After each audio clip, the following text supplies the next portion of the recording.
Please welcome Viet Thanh Ngyuyen and Dr. Khoi Lei.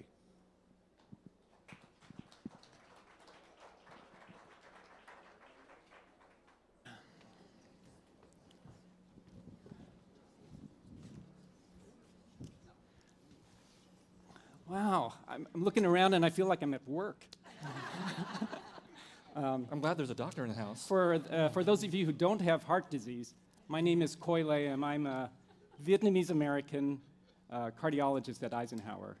And it gives me great pleasure for many reasons to introduce Viet Thanh Ngyuyen here today, although I have to say it's somewhat mixed emotions because I live the American refugee Vietnamese person's dream of coming here, going to an Ivy League school, going to medical school, and becoming a doctor.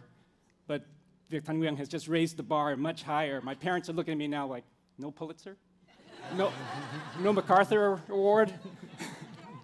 So Viet Thanh Ngyuyen is the Errol Arnold Chair of English and Professor of English, American Studies, ethnicity, comparative literature at USC.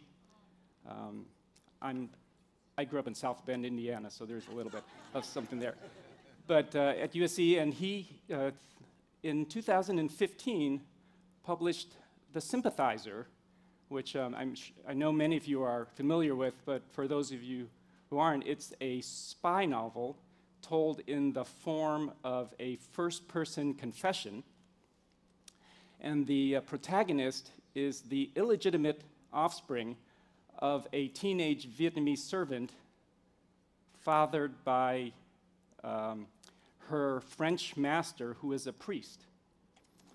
So this person comes to South Vietnam, is a communist spy, becomes a double agent, rises through the ranks of the Saigon secret police, has a CIA mentor, and he masters the art of aggressive interrogation, should we say.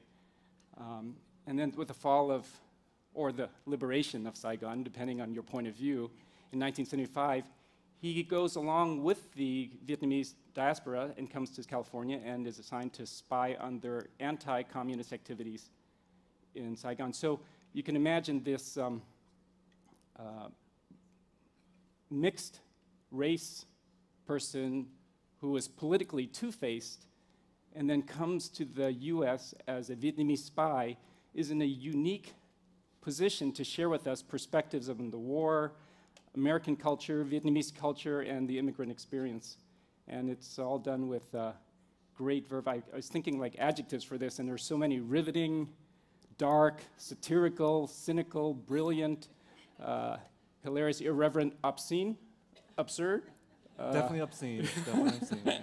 And I think a lot of the critics were in agreement on this. And it, even in a world where there's so many different opinions, this one won so many acclaims. I'm going to try to remember a few of them. The Asian Pacific American Award for fiction, the Carnegie Medal for Excellence, the California Book Award, the Dayton Literary Peace Prize, the Edgar Award for First Fiction by the Mystery Writers of America, and of course the Pulitzer Prize, among others. It made over 30 lists of Book of the Year, New York Times, Amazon, Financial Times, etc. And then the companion book to that, which I think explains a lot of it, justifies a lot, is a book that he published a year later called Nothing Ever Dies, which is about the Vietnam War and the role of memory. And it's a comprehensive academic.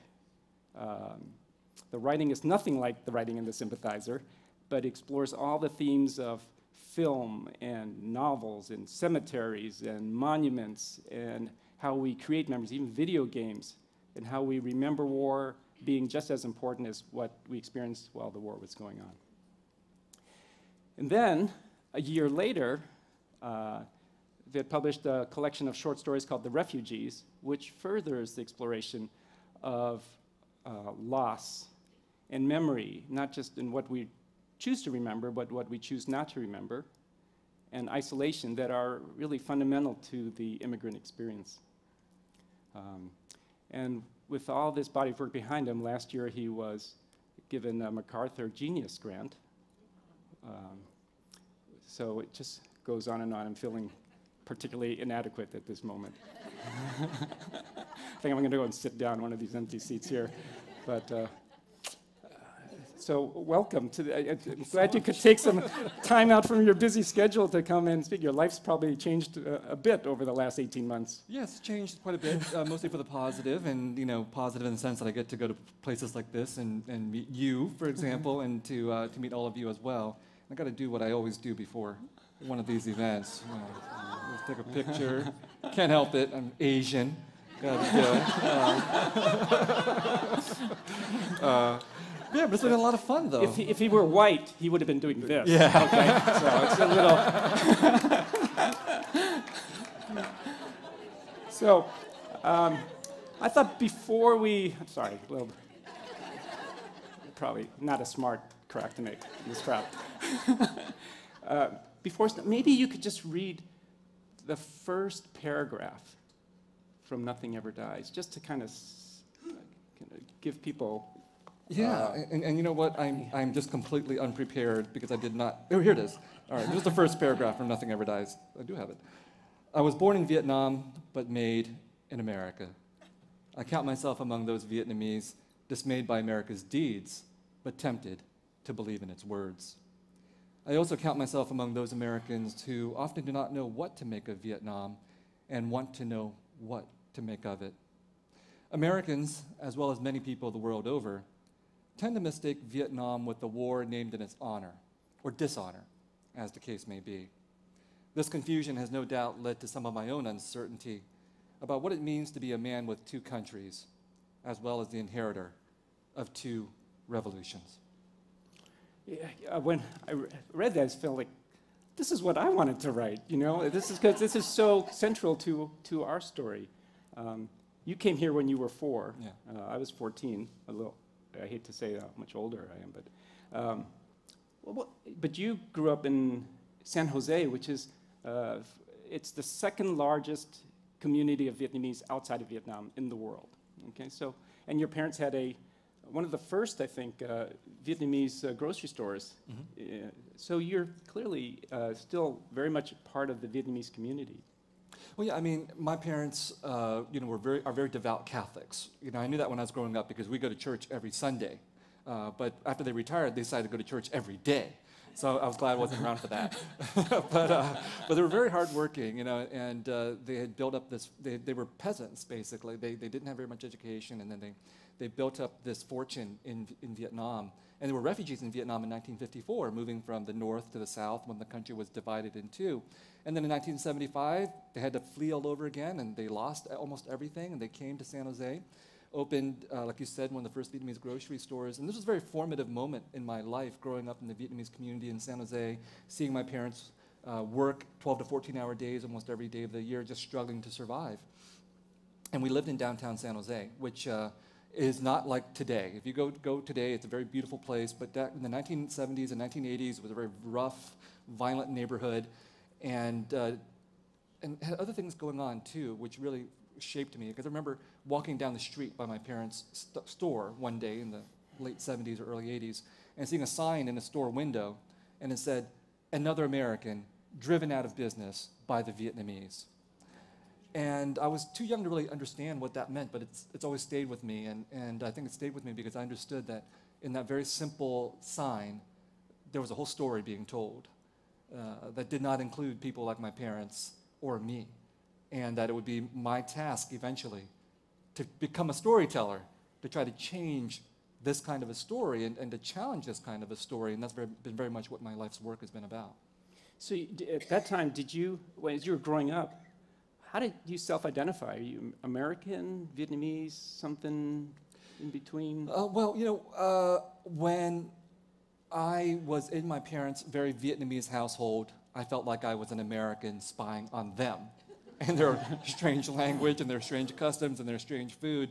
And then when I stepped out of that household into the rest of the American world, I felt like I was a Vietnamese spying on the Americans and their strange customs and language and everything like that. That was very much that sense of being bifurcated was something that I took and I transformed it into the Sympathizer, which is not an autobiographical novel. As if you've read it, you'll be glad to know. But it is autobiographical in that emotional sense of being a man of two faces and always feeling like I'm a spy and observing people. I'm glad to hear page 79 or whatever is not autobiographical. But we'll leave it at that. Well, I have to say that's semi-autobiographical. That's the Squid episode for those of you who don't know. By the way, there are 1% of Amazon.com readers who refuse to read the novel past page 79 because they think it's completely unacceptable for a boy to lose his virginity to a dead squid. Yeah. My mother's in the audience. Just, thanks. So, when we came, 1975, okay, now I'm going to pull age here, okay? You're a little younger, but when I came, and now I think back, it's so ironic, isn't it? Because what's 1975 when we come? 1975 is the beginning of the biggest birthday celebration in the history of the country. Do you remember those bicentennial? We had all the stamps, and we got here right in July. We came right on the 4th of July. So we land, and it's this huge celebration of the American Revolution, in which the revolutionaries also won. But we're this reminder of the other revolution, and they were kind of on the other side of that. I remember the bicentennial, actually. Yeah. I do remember that very, very well. And one of the ironies, of course, in the American Revolution is that not all Americans fought for the revolutionary side. Right. You know, like something like a third of them were revolutionaries, a third of them were neutral, and a third of them were the Tories, the ones who fought on the English side. Well, all those people got kicked out of the country. And we don't know what happened to them. What happened to them for the most part, right? They've been erased from American history and memory, even though they were a very important part of America at that time. That's our place in Vietnamese history. We're the ones who lost and got kicked out or thrown into prison and things like that. And so I think from our perspective, from the perspective of the South Vietnamese and Vietnamese refugees, that's why the question of history and memory is so crucial, because we know we've been erased from Vietnam. If you go there, there's a huge amount of memory work done on the Vietnam War in terms of museums and memorials and so on, but it's all told from one perspective. And we are the puppets and the traitors, or we're completely erased. And here in the United States, I had a sense growing up that the Vietnamese people of my parents' generation knew that. But what was worse, they also suspected that it wasn't just their enemies who were erasing them in Vietnam, it was their own children who were forgetting them and didn't care to know what their stories were and what their experiences were. And this was doubly painful for them. So that sense of history and memory being something very emotionally and politically poignant for Vietnamese people, no matter where they are, is something that's been very formative for me. So you're saying there are very few monuments in Vietnam to the fallen dead of the Republic of Vietnam, which is South Vietnam. There are no monuments. And as a matter of fact, after the Vietnamese who won took over, they actively destroyed all those monuments. I mean, one of the first things they did on May 1st, 1975, was to tear down the statues and the memorials of the South Vietnamese, and then in years subsequently, they desecrated the South Vietnamese cemetery, the Arlington of South Vietnam. And I went, and as part of my research, I visited that cemetery. It's literally just 30 minutes outside of Vietnam, outside of Saigon. And back in the day, in 1975, that area was very undeveloped. So from the highway, you could see the South Vietnamese military cemetery. Now, if you drive, it's been completely industrialized, so you can't see it. Well, you know what's across the street? Across the street is the new cemetery for the victorious communist dead. You can see it from the highway. It's beautiful, it's magnificent. But you can't see the old Southern Vietnamese military cemetery. You have to go off the highway, find your way around. There are no signs. I had to ask people where it is, and then you finally find it, and it's been completely overrun by vegetation. It looks like a temple out of Indiana Jones. And then to actually get into the cemetery, it's barred. You have to show a passport, so they track your entry. And we should explain in Vietnam, we have this tradition on the tombstones. We have pictures of people's faces in the tombstones. but you write about what you saw when you went to the Viet. Yeah, I mean, and in one section of that South Vietnamese cemetery, someone has, gouged the eyes out of these photos of the young South Vietnamese war dead. And again, it's a radical contrast because in the Victoria Cemetery, those are very beautiful tombs and cemeteries, and they're well tended, and it's a metaphor for memory, about whose memory is remembered and whose isn't. And so, of course, for those of us who are Vietnamese refugees and Vietnamese Americans, we know that we have no place in Vietnamese memory, and yet here in the United States, we have no place in American memory either. Because when Americans say the word Vietnam, what they really mean is the Vietnam War. And when they say the Vietnam War, what they really mean is the American War. Like, what does it mean for, how have Americans experienced it? And of course it's important. We all are ethnocentric in that way. But, 58,000 plus Americans died during the Vietnam War, which is a real tragedy, right? But 3 million Vietnamese people died during the Vietnam War, and 3 million Laotians and Cambodians died during the Vietnam War and afterwards. And I'm pretty sure most Americans don't even know the war was fought in Laos and Cambodia. So for someone like me, there's just this huge obstacle to overcome in terms of the fact that Americans and Vietnamese people have very selective memories about their past. And any effort to try to oppose that is extremely difficult to carry out, which is why we have to keep repeating ourselves over and over and over again to try to make sure that we can change both American and Vietnamese stories and understandings of the past. But we're talking about Vietnam, but really this is a more universal theme, isn't it? I mean, we're talking about, does it sound familiar, the memorials and monuments for the fallen South?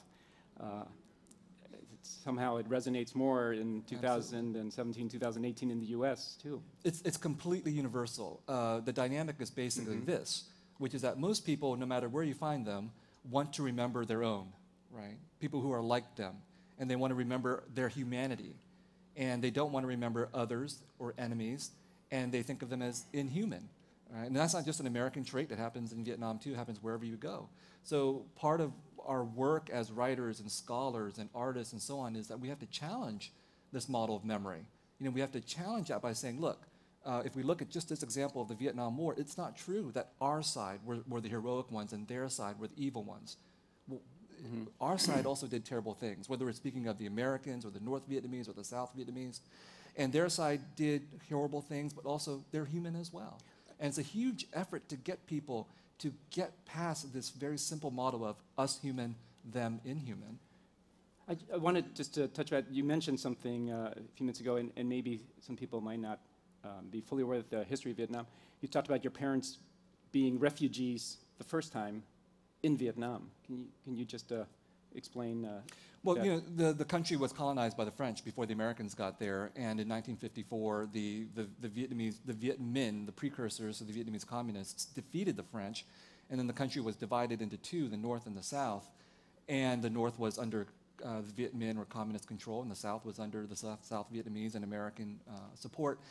And about 1 million North Vietnamese people decided to become refugees and flee to the South. And almost all of them were Catholics. That's our family background, because we feared, and the CIA encouraged this, that the communists would start massacring the Vietnamese Catholics. They were really the first Vietnamese boat people back then. Yeah, we were literally boat people back then as well. By the way, I really object to this term boat people.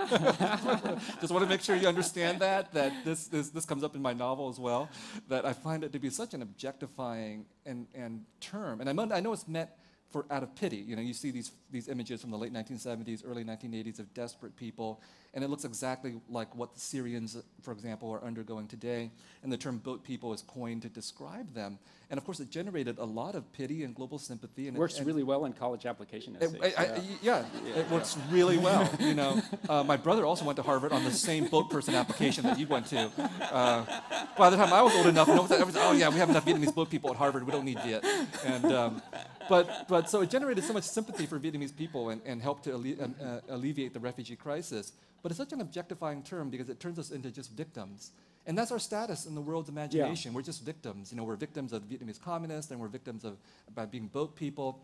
And specifically with boat people, you have to remember, about half of the people, this is the estimate, hundreds of thousands of Vietnamese people took to the seas to try to escape Vietnam, okay? About half of them didn't make it, okay? We don't know exactly how many. We don't know their names for the most part. We will never have a memorial to them. But think about it. Half of them didn't make it. And most of them who took to the seas knew it, that their odds were really, really bad. And these odds are worse than what astronauts face going to the moon. All right? We call astronauts heroes. We call these people boat people. Right. And I find that They're very not victims, problematic. they're heroes as well. Yeah. Now, you make a big distinction between the word refugee and the word immigrant. And in your most recent collection short story, the refugees. You want to talk about that a little bit? Well, when the Sympathizer came out, many of the early reviews said this is an immigrant novel and Viet's an immigrant writer. And I was like, that's only partially true. And I know why people put that label on the book and on me, especially in the context of the United States. It's because immigrants make Americans feel better about themselves, even if you hate immigrants. Okay, I don't know who does in this room hate immigrants or not. Even if you don't like immigrants, and this is a long-standing American tradition that many Americans don't like immigrants, nevertheless, you still believe this is an immigrant country, right? Except that your immigrant forebears are better than these current immigrants. I think we all feel like we're immigrants, probably. All have a very clear immigrant story in their, which may actually, on closer inspection, be a refugee story. Right. But what I'm saying is that idea of the immigrant story, whether we support it or not, makes Americans feel better about themselves because it's an affirmation of the American dream. We may not want immigrants, for example, but of course immigrants will want to come here. We're awesome, right? And the immigrant story is then the label that is put on anybody who comes to this country automatically to contain whatever the story is saying, right? Because whatever the story is saying, Americans can read it and say, well, yes, it was bad over there, and maybe it's bad over here for immigrants who are coming, but in the end, everything's cool, because at least the immigrant became an author, and that affirms the American dream too. All right, so the reason I object to this is for a number of reasons. Refugees are not immigrants, right? We didn't voluntarily come here. And in the case of many examples, speaking about the United States, many refugees who come to the United States came here because the United States was involved in their country for one reason or another. Intervention, occupation, warfare, whatever you want to call it. We're here because America was over there. And that is a very problematic story for a lot of people to try to absorb. Immigrants are better because then Americans don't have to worry about whatever kinds of complications Americans might have had in these other countries. Those are very difficult historical and We political came up questions. with a little bit of a off-color metaphor for that last night. did? We did. Didn't We did? We're Oh, talking- you did. You're the doctor. we I take no credit for this. We said well, I'm going to turn my mic off, I think, but we said that, these countries go and they have their misadventures elsewhere, and they kind of pick up a venereal disease. So this is kind of like you go and you mess around somewhere else and you bring back syphilis and herpes, and we are that, right, okay. But that's the status of refugees. Right? I So mean, that's- refugees, if you think about it, refugees are the kind of a unwanted. reminder of Yeah. this misadventure, right? Yeah. But refugees are unwanted no matter where they Yeah. are. It's not just true in the United States, but obviously in Europe there's a refugee crisis as So well. how So do it you was dis- important for me to claim that I was a refugee and not an immigrant, because if I said I'm an immigrant, I'm so much more acceptable. But I was a refugee, and I have to assert being a refugee because it's important for those of us who are refugees to say so that people can't just point to Syrians today and say, oh, those Syrians, whatever, they're terrible, we don't need refugees. Well, we shouldn't have to say this, but maybe your refugee is going to become a cardiologist who's going to save your life. But we shouldn't have to say that, but we do continue to have to assert that reality. But you see some people then who come, the distinction you draw between a refugee and immigrant is not just how they're perceived, but also in what spurs them to come here in the first place, too? Yeah, absolutely. They come from very, the histories that refugees bring up. I mean, refugees are here or wherever because terrible calamities have happened in their country, warfare, environmental disaster, whatever. And oftentimes we are implicated in that in some way or another. And also, I think specifically for Americans, there's an allergy to refugees. So I'll give you an example.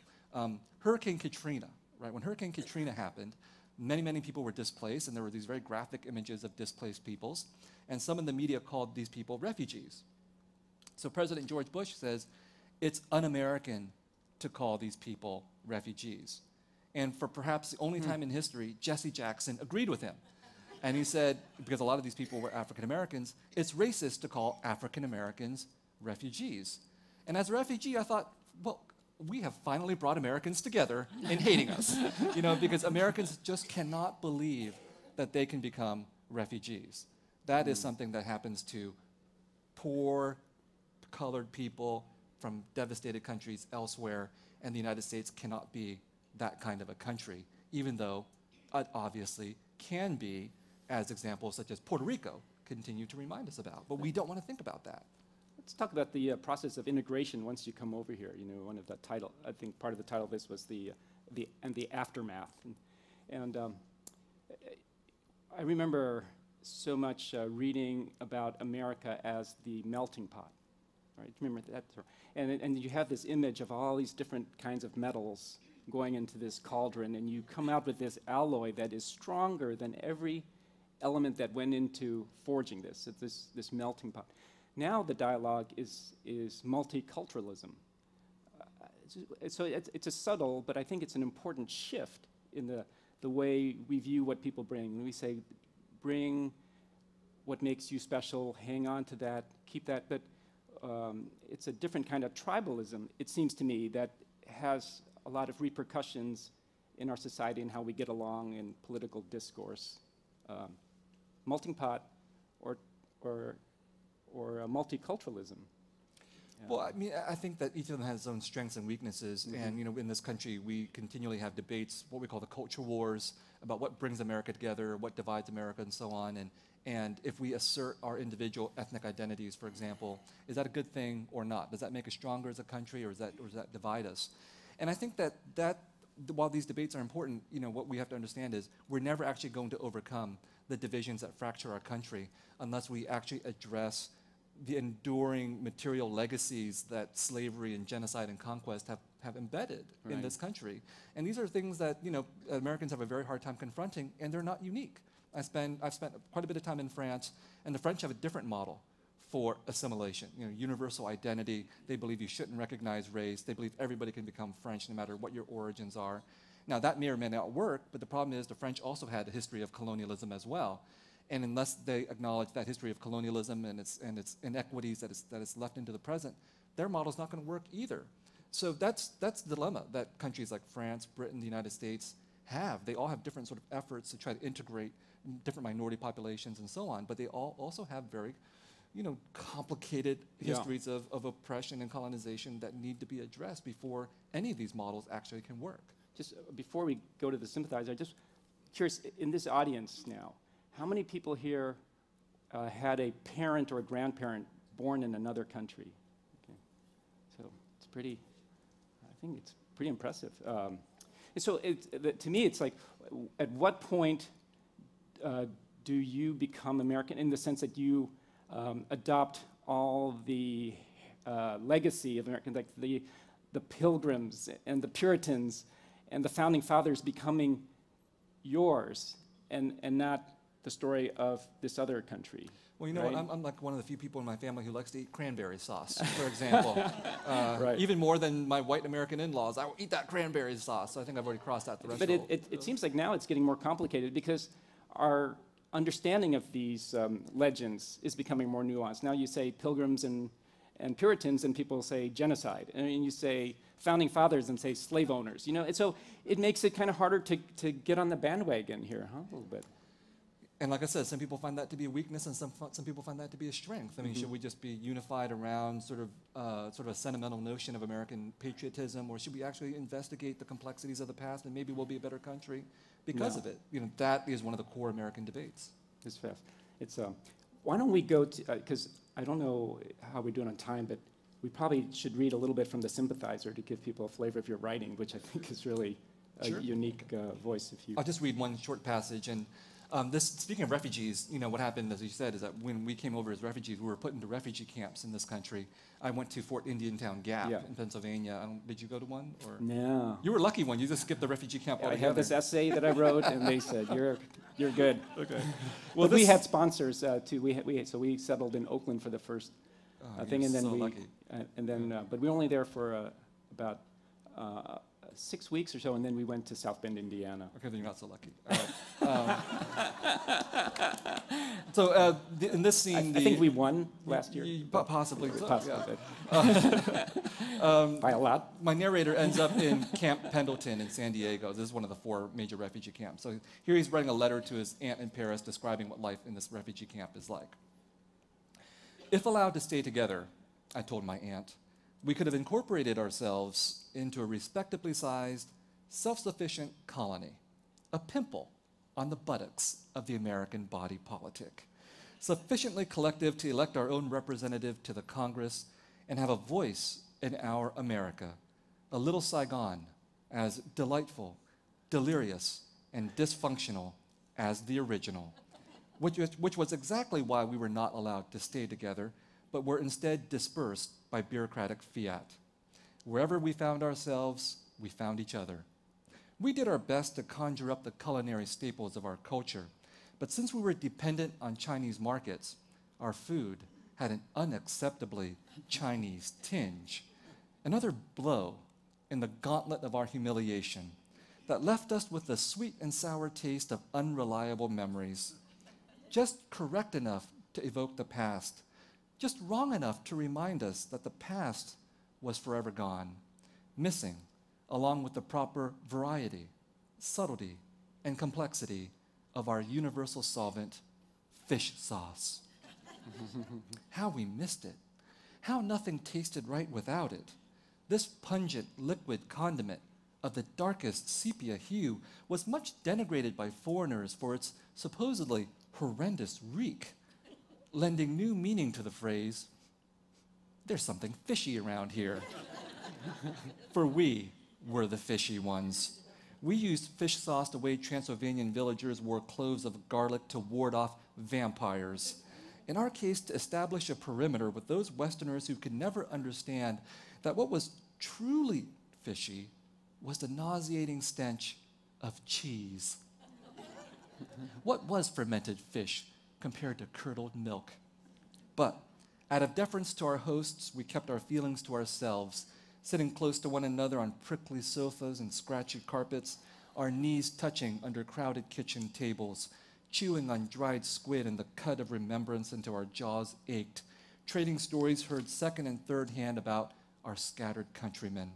This was the way we learned of the Klan turned into slave labor by a farmer in Modesto, and the naive girl who flew to Spokane to marry her GI sweetheart and was sold to a brothel, and the widower with 9 children who went out into a Minnesotan winter and lay down in the snow on his back with mouth open until he was buried and frozen, and the regretful refugees on Guam who petitioned to go back to Vietnam, never to be heard from again, and the devout Buddhist who spanked his young son and was arrested for child abuse in Houston, and the husband who slapped his wife and was jailed for domestic violence in Raleigh, and the men who had escaped but left wives behind in the chaos, and the women who had escaped but left husbands behind, and the children who had escaped without parents and grandparents, and the families missing 1, 2, 3, or more children. Sifting through the dirt, we panned for gold, the story of the baby orphan adopted by a Kansas billionaire, or the mechanic who bought a lottery ticket in Arlington and became a multimillionaire, or the girl elected president of her high school class in Baton Rouge, or the boy accepted by Harvard from South Bend, Indiana, or the movie star you love so much, dear aunt, who circled the world from airport to airport, no country letting her in after the fall of Saigon. None of her American movie star friends returning her desperate phone calls until, with her last dime, she snagged Tippi Hedren, who flew her to Hollywood. So it was that we soaked ourselves in sadness and we rinsed ourselves with hope. And for all that we believed almost every rumor we heard, almost all of us refused to believe that our nation was dead.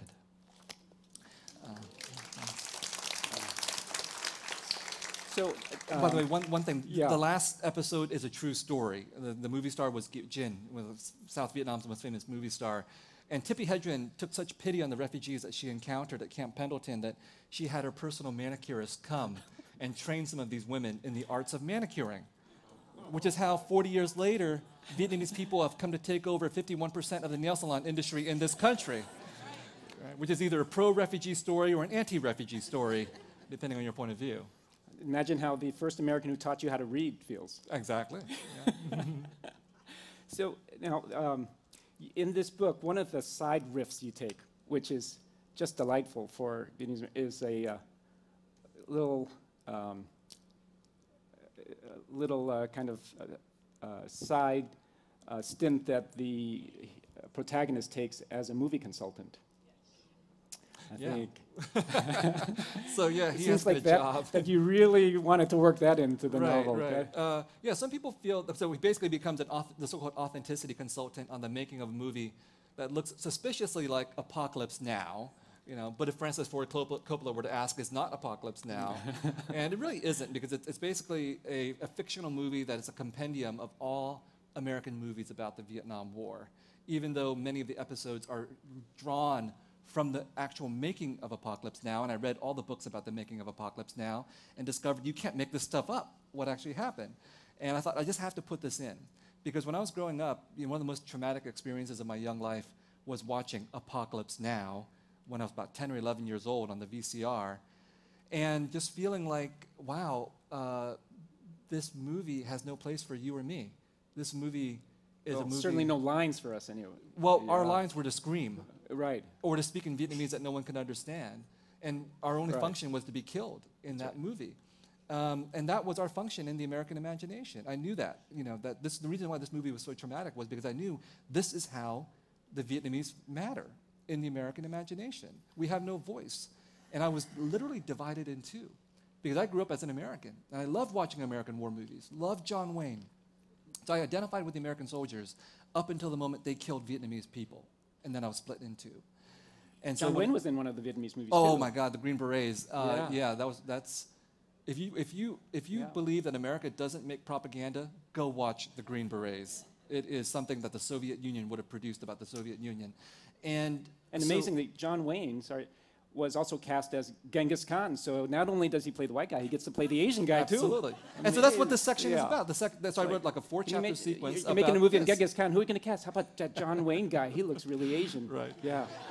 So there's a lot of satirize in Hollywood's misrepresentations of Asia and Vietnam, and that's what happens in this hopefully very hilarious sequence in the middle of the novel. So I have to say, you know, every Vietnamese person wants to be.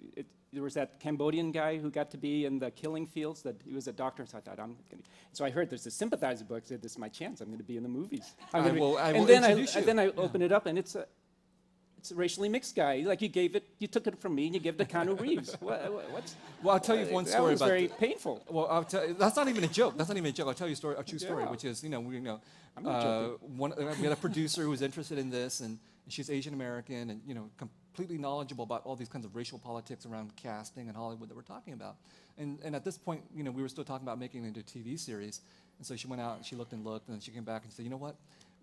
Given the budget that we're talking about, $30 or $40 million for a season, which is the budget for something like Narcos, for example, she said, we can't do this unless we get someone like Keanu Reeves. And I thought, and only in retrospect did I think, Narcos is $30 or $40 million, and there's not a single movie star in Narcos. So why is the bar for us set with Keanu Reeves for this kind of production? So you still really can't make up this. This stuff still happens in Hollywood today. I was thinking about this talk, I started thinking back to the 70s and who were our Asian film stars and TV actors, and so I couldn't think of too many, so I called, but then I said, I just came over from Vietnam, and so I called friends of mine from college who were Asian American who'd grown up, and so my friend Julie says, well, there was the guy on Star Trek that sat behind, and then there were like a couple guys on Hawaii Five-0 who were like a little overweight, could never catch up. And then there was Arnold on Happy Days. Yeah, Arnold, very important. And then that Hop Sing in Bonanza. But wow, that's really not such strong people to aspire to. But then I looked up Asian roles that have won Oscars, and it turns out there were quite a few, but they were interestingly mostly played by white people. So there was Linda Hunt in Year of Living Dangerously, and then somebody there was a German actress who won for The Good Earth, back, Louis Rainier, I think. Well, times are changing, Yeah, you know. yeah. Now you have John Cho playing the Star Trek. Oh, and Yul Brynner, Yul Brynner. King and I, yeah, right? Yeah, but times are changing, you know. So Star Wars, the new Star Wars came out, and it has a Vietnamese-American actress in it, Yeah. Kelly Marie Tran, who plays Rose Tycho. And I was so excited about this, you know. And I have a 4-year-old son, and he loves Legos, so I took him to the Lego store. Look, he said, look what we have, Ellison. Here's a box of Legos, and who's in it? Rose Tycho. She's played by Kelly Marie Tran. She's Vietnamese. What do you think? And he said, I don't care. And I said, no, wrong answer. I'm going to make you care. And so, you know, they don't even appreciate it nowadays. You can't spank him, no. Yeah, no, don't spank him. But I said, you know what? I'm going to buy this and I'm going to give it to your friend. And he cried, no, now I do care. So, yeah. You know, I wanted to open it up to questions, but we don't really have that much time. We are doing this again at 1 o'clock. If you're interested, and maybe that one will incorporate more of the. And I'll read a passage from the making of the movie instead. Yeah, but you know, I think one of the things people raised is, so you're really more of an American than a Vietnamese person, would you say? Generally true, especially in the United States. But the interesting thing when I go to Vietnam is they see me as more Vietnamese than American. So when you go to Vietnam. Yeah. Oh, that's really cool. Well, actually, let me put it a little bit more nuance. When they want my money in Vietnam, I'm an American. When they want my affection, I'm Vietnamese. Right. Very clear distinction. But would people say, well, here's another American novel about the Vietnam War? No, actually, it's actually very interesting. You know, the Refugees, a short story collection, just got translated into Vietnamese in Vietnam. Ironically, it was censored. And the one story they censored was the only autobiographical story I've ever written. But I think they find me interesting. Number one, because I won the Pulitzer Prize. Okay, we're very status conscious people. You know, so when I won the Pulitzer Prize, people in Vietnam were like, "Wow, a Vietnamese guy won the Pulitzer Prize," and I hadn't told my dad. Okay, so this is how much of a model minority I am. It's like, well, I won the Pulitzer. You can't go brag to your parents about that. So then 2 days later, he calls me. I'm on the road, and he says, "The relatives in Vietnam called. You won the Pulitzer Prize."